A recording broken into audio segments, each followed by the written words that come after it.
So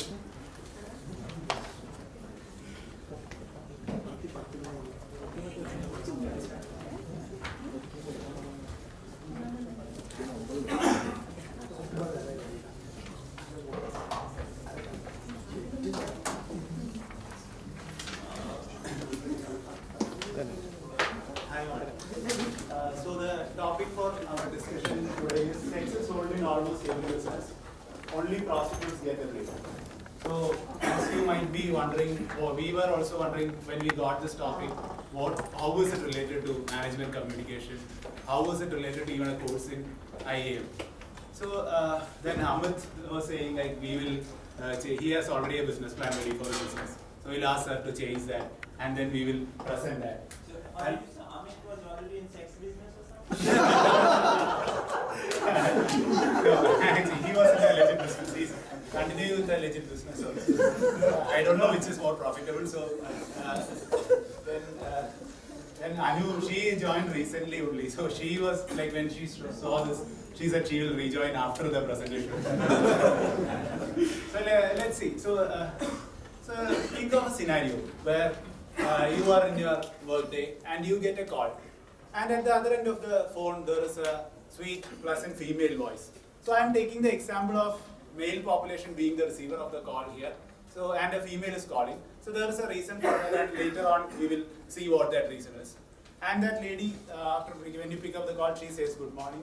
You also reply back, and then she asks you how you are feeling. So suddenly if you find that your mood has increased because there is a sweet lady voice at the other end. And she's asking you very sweetly. Even maybe your wife does not ask you so sweetly. So then she goes on to explain that she is working for so and so company. This is her product. All those things she explains.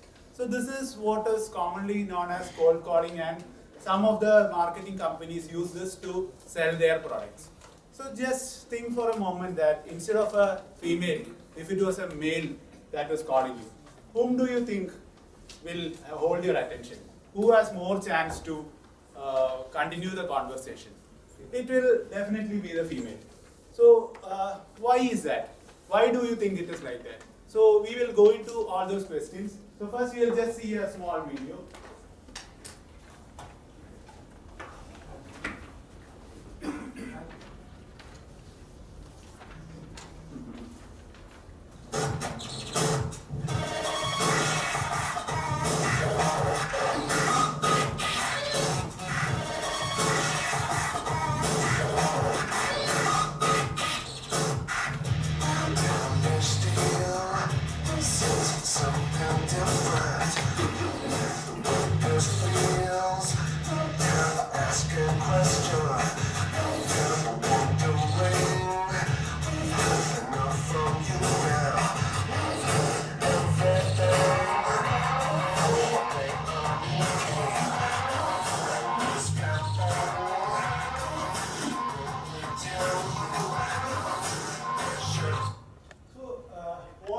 Seen from this video is that all industries, they use sexual images and videos as some sort of marketing tool for selling their product. And this is primarily targeted at a particular demography which they feel will buy this product because of these images. And so since it is shown in a very attractive manner, we are okay with it. So we have seen such ads, such marketing campaigns, and no one has objected. So primarily a prostitute, what she does is also she sells sex. She or he sells sex. But then we are offended. Why is that? Is our false sense of morality that is making us feel offended with this. So this question actually brings us to the next slide. So does sex sell? That is a major question in marketing also. Many of the companies use this, and how it is used, we'll see that. So what do you think? Is this true? Is this true, or is it just for the presentation sake we have kept a statement like this? So we'll see. So no one can give a correct answer just by this. So what we have to see is whether people are really affected by such ads. This affects people to buy things just because there is a imagery affected to this. And there are certain triggers that are created in our mind when we see a sexual video or a image in an ad. So this is not a very recent phenomenon. So as early as 1871, we had this. This is the image of a naked lady on the cover of a Pearl cigarette manufacturer. So they had this cover on the market, on the picture of their cigarette packet, and this helped them improve their sales. Also, we will go into a video that is from the 80s and see.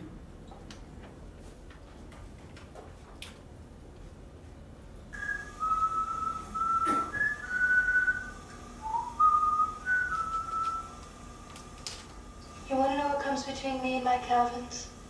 Nothing. Calvin Klein jeans. So basically, tobacco jeans, they are nowhere related to sex. But these ads are promoted in such a way that they are somehow made to relate to that, and this has done good for their product also. So we will just see how does sexualized marketing works. So what the main thing here is that our brain is tuned to listen to or check into the world to see for food, danger and sex. Sex in the sense that all species are tuned in such a way that they try to reproduce, increase their number. So when you see such an imagery, there is a primary instinct that gets kicked in our brain and the brain gets activated. So our subconscious mind will react to it. That is what all these marketing companies utilize to promote their products. So to take us further into it, I will hand over to Arvind and he will go further. So good afternoon everyone. So Ram has given a very good brief about the content, and maybe we can have more look into, like we have seen the history of how this marketing works. Maybe we will look into some of the modern examples and how they make out of it. I will show you 2 videos. They actually improved their business. This is very popular ad. Most of them have seen it.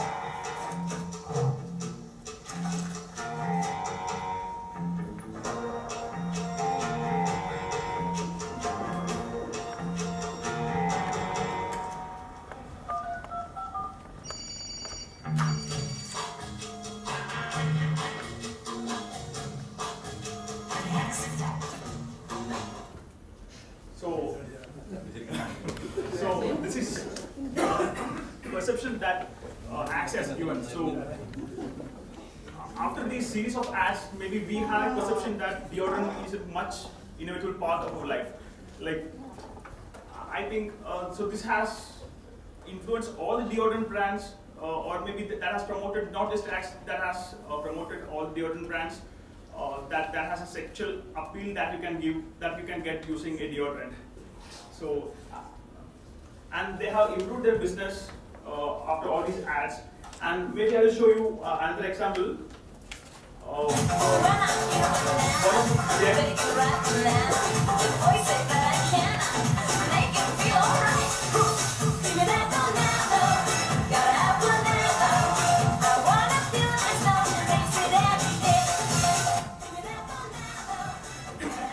So, this is Jet. So they were a low-cost airlines operating in Vietnam.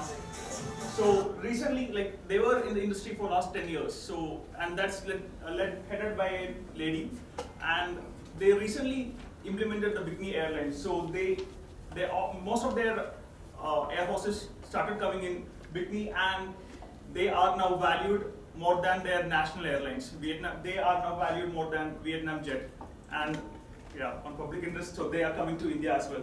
So they start operating very soon. So we don't get excited there. It's only on the virtual world, right? Not in real world. So does this really work? So let's look at some statistics. So why is always women more exploited? Like women are exploited and it's targeting the men.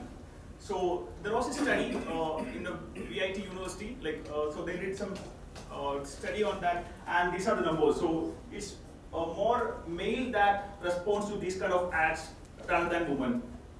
And we will look into the age group. So age group is also really important. So if you look at this, the age group between 19 and 25 consists of the 90% who actually react to these kind of ads. So rest, yeah, group are relatively lesser. They are not really that bothered about these kind of ads or these kind of marketings. And let's look if there was any backfires of using sex in the marketing or business. So, do we have any guess what these places are? So, huh? Yeah. So this is Buddha temple from Pattaya, Thailand, and that's a beautiful beach. But these are actually beautiful places that a family should also visit. But since Pattaya or this land was actually highlighted for the sex business, sex tourism business, so there are some reluctance on the morality basis. It's not like their number of tourists has decreased, but there was some decrease in their morality when we consider morality. And we know this is one of the famous things that happened in Kerala. So yeah, the team Solar, so the company Solar Renewable Energy, so they used this lady to influence all these ministers, all these cabinets to get their business started, and we have seen how that backfired. So even the company is no more, and all these ministers, all these people were robbed. And this is another example that recently happened in Kerala. So this is a new news channel that came to Kerala, Mangalam. So they actually tried to honey trap one of the minister, and this was actually aired for the TRP rating and for better attraction. And finally, this has backfired them itself. The channel is impacted now, and so this is another study on how it impacts the overall population. So if you look at it, so we could say about 80% is having no impact, no response to that. And few people are having about 15 people who participate in surveys having a negative effect on using sex in their business. And about 7 people has a positive impact. And this is only in advertising and marketing. So we have seen, we know a lot of examples in politics, industry, work, and a lot of other things. Maybe I'll invite Amit to give more real examples. Good afternoon. My name is Amit Kacharya, and hope our groupmates discussed about what is sex sold in market in different places like advertisement or airline industry. So with this, I want to continue with some examples what I had seen in my real life. So I would like to ask the same question: does sex really sell in the business or workplace? So I'll put it as yes. I'll put it as two ways. One is a kind of people who are taking it as a business, and another side kind of people who are doing it for a business. That means a kind of people who are in an organization for the power or a money, they are selling themselves, and another side for livelihood, or they wanted to survive in the market or survive in the life for food, they are selling themselves for the business as a business. So there are 3 examples what I had taken from my past experience. One is, first I would like to go with the marketing. So I would like to take up a story here. When I was working in a previous organization, it was an institute, and I was a team leader there, and I was the responsible for marketing and content delivery. So there were a downfall of students, and because of this, our employees were taking a sick leaves unnecessarily, and also because of these downfall of students and employees were irregular to the institutes, our institutes were it was about to close, it was about to shut down. So finally our boss held a meeting, and we finally thought to hire some girl candidates for inside sales. So there were around 10 members who came for an interview, and we selected around 3 pretty women, irrespective of their qualification and other what we can say characters. So it was a magic. After 2 months, 3 months, we picked up with the sales, And the students started coming to our institutes, and the growth of economical was very high at that time. Also, not only with that, even employees who are taking unnecessary leaves, they started coming regularly, including me, of course. Finally, what happened with this? The sales sales growth we saw, and apart from that, we got a very good name in the market, and of course, that is what we saw in the result of hiring a girls candidate in marketing. Also, I'm using the same technique in my business as well right now. We have a 2 to 3 girl candidate who are doing a very good sales than the boys. So other one I wanted to take with a promotion, hikes. This is very hard truth we need to accept. Even the same example I wanted to take with one of my boss from Chennai. We had a manager, a lady manager. She joined as a telecaller actually. Within 1.5 years, she raised to the level of manager, and she started pressurizing us on the work and other aspects. Even though she is wrong, the boss was not ready to accept it. So when we found the reason, of course, she was with boss since 1.5 years in a physical relationship, and he was giving all kind of money or hike promotions because of the sexual favor what she was doing. So another one I want to take is unemployment. So it was around 5 years back, 6 years back, I guess. There was a huge recession. One of my friend who had done electronics engineering. It was very hard for us to get the job. Finally, through social media and other contacts, she found out an HR from one of the big company. She asked for a job. She sent a resume, and he started texting her, chatting with her, calling her for next.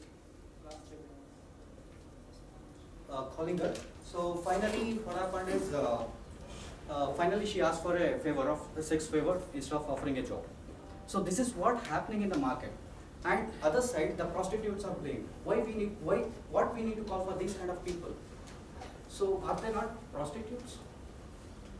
We are called as a professionals. They are praised because of their salaries and their positions. So further, Anu will take up with the conclusion. I have 2 more slides to explain. One is with honey trap. Already Mr. Abhin had explained. I wanted to take up with the further. And another one is Bollywood. All we know that it's a truth that all the actresses are slept because of the with the producers and actors for the sake of films. So Anu will take up. Good afternoon, everybody. Okay, so as a society, we need to call a spade a spade. Prostitution sells sex, and it is exploitative in nature, and it is widely denounced. But how about advertisements that have very explicit content? How about sex being used as a strategy to get business favors? So we're going to do an analysis like what happens if this is allowed to continue.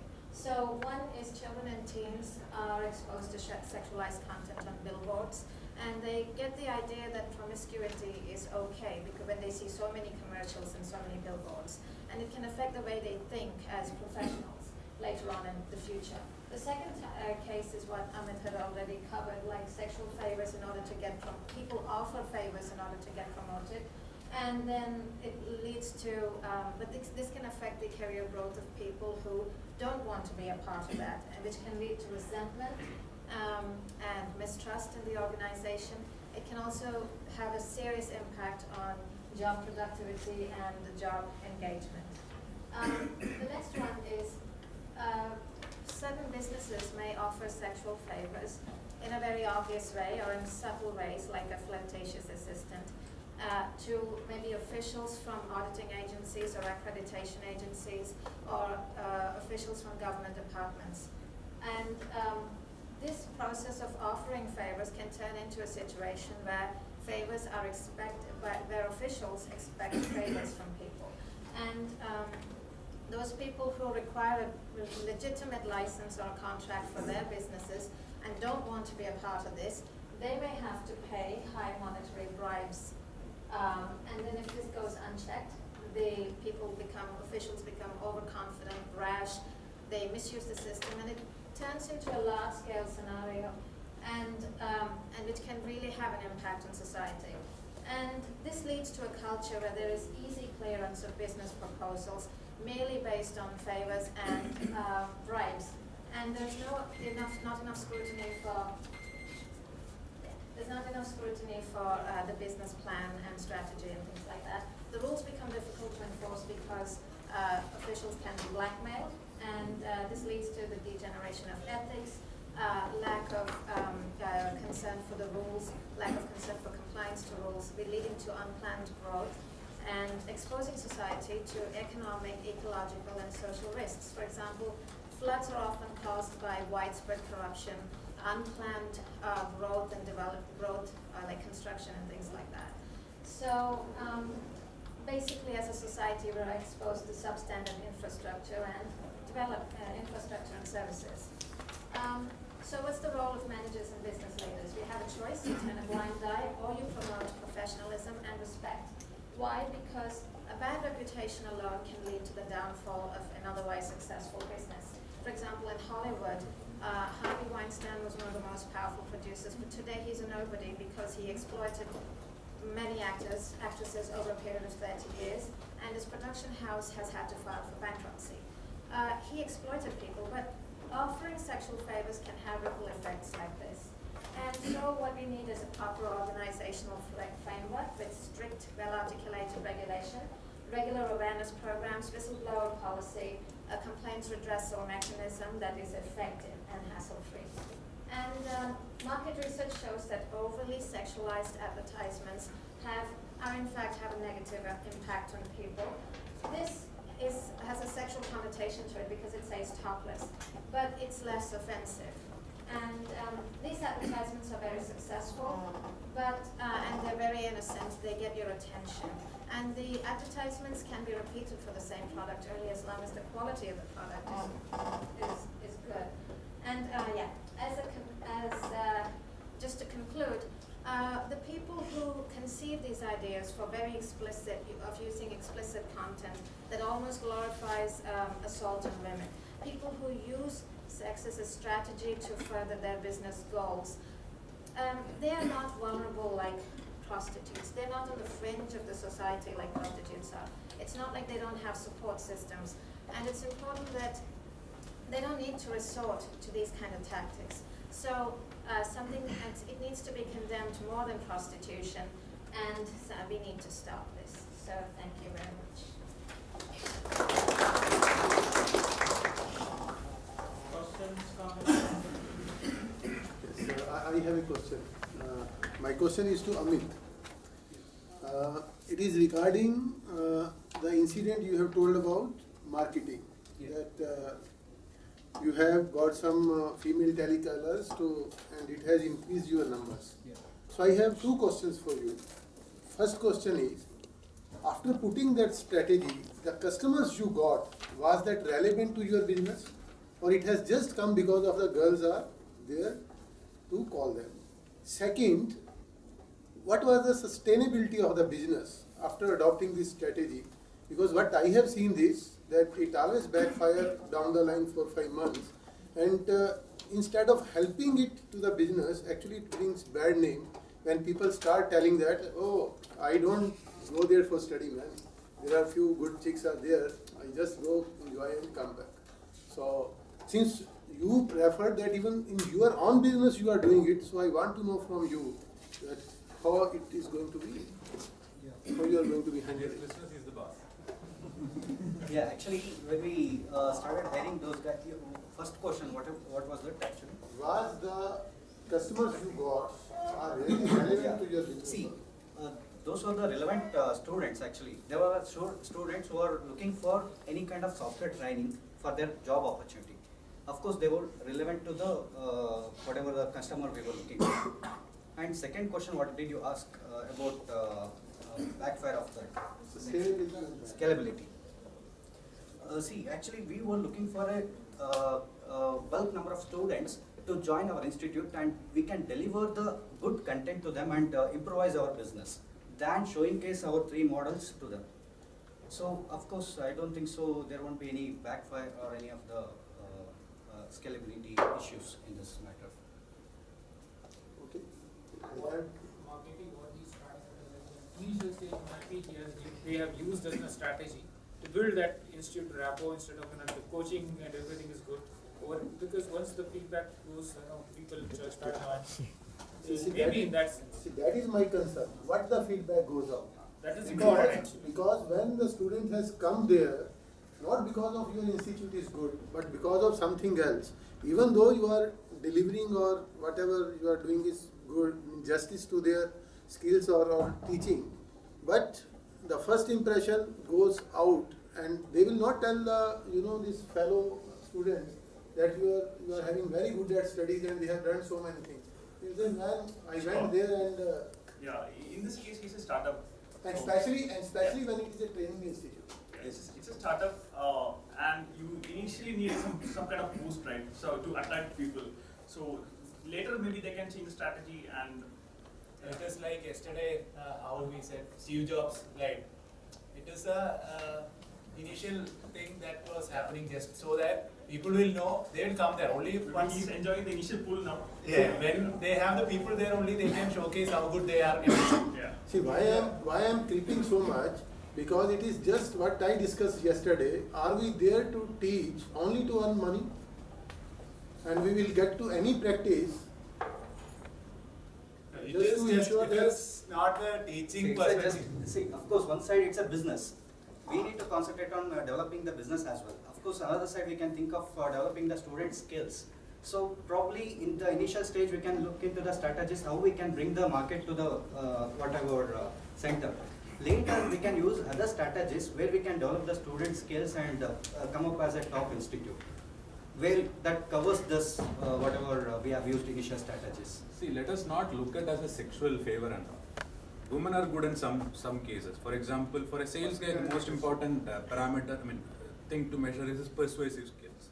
Okay, you acquire it over a time by being in the field or by talking to your customers. Those who don't have a sales pitch, they acquire it over a time.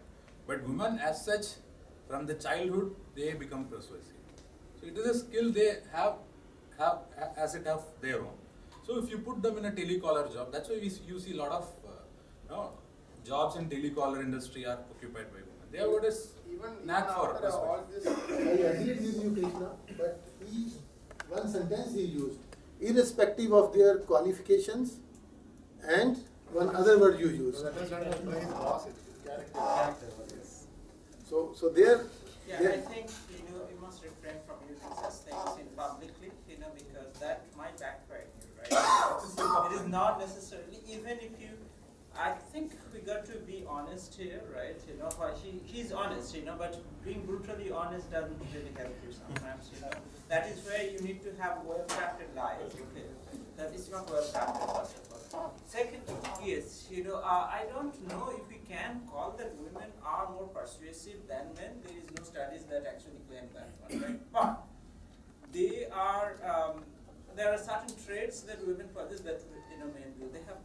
Because of their nurturing nature, they are able to deal with multiple things at the same time. Sister, the persuasive nature between men and women are different. It is not that one is better than others, So, and at times, as you notice that, that they, even when they're pushed to the corner, probably they don't really react as sharply as men do. And because of that, organizations tend to. In fact, even in a recent interview, Jack May has confessed that, saying that women are more empathetic towards human needs, and this is the reason why he hires women, not because of the sexual favor or the the opposite interactions or attractions and all those things. It is possible that women are capable of delivering in certain areas. For example, if you notice that in most schools, jobs are taken by women. Hospitality. Yes, especially. Yeah. By the way, hospitality, the word was yesterday, I forgot to mention, that was actually misunderstood. Hospitality does not necessarily relate to hospitals, right? right? It is hospitality is more of entertainment and tourism industry and all those things. Hospitality and hospitals are two different things, right? So yes, even in hospitality, these are areas where traditionally, women are known to contribute a lot more and they are better off. So having said that, that doesn't mean, because this kind of thinking is also problematic, because typically we tend to cluster women for only those jobs. And therefore, if today girls, wants to be an engineer, we say, no, that's not your field, you find those things. Those are bullshit arguments, right? It's not really based on any scientific findings, right? Anybody can become engineer or scientist, irrespective of your gender, your class, creed, and all those things. Obviously we are talking about the general trend, in some cases, so we could say that. And as far as your startup is concerned, I think I agree with these things that when I am struggling to meet both ends, I cannot be completely ethical and think high on moral and do my business. First, I have to ensure that my business sustains. So this is where the concept of applied ethics comes. But at the same time, there are degrees. It is not black and white, first of all, right? That I have to be completely moral and ethical and then I'll do business. What if I don't survive tomorrow? First, I have to ensure my survival. And then second, but at the same time, if you continue, in fact, yesterday I was having a small discussion here, between say Tata's and Reliance, with all due respect to Reliance, I do not think, I would encourage any one of you to really go and work for Reliance, because you would realize, just down the line that, how difficult it is to survive there because of the work culture. And, constantly, you would lose your, say, peace of mind, and, there would be a tension. Imagine she was talking about, for example, if you are in an organization where you are always running against stress, against time, right? So what would happen?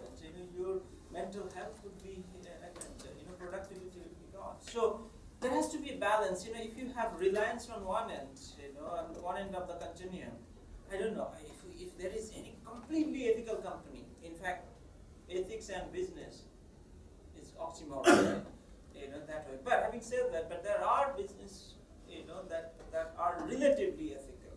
So I'm talking about that relative ethics, but gradually, once you survive the initial phase, we need to really walk towards that ethical business. If we do not, then, it's just that you might earn money, but then sustainability, what he is talking about is sustainability. Not just for your business, you have to think, when you talk about sustainability, it is not just the sustainability of your organization, but it is the sustainability of the greater common goods.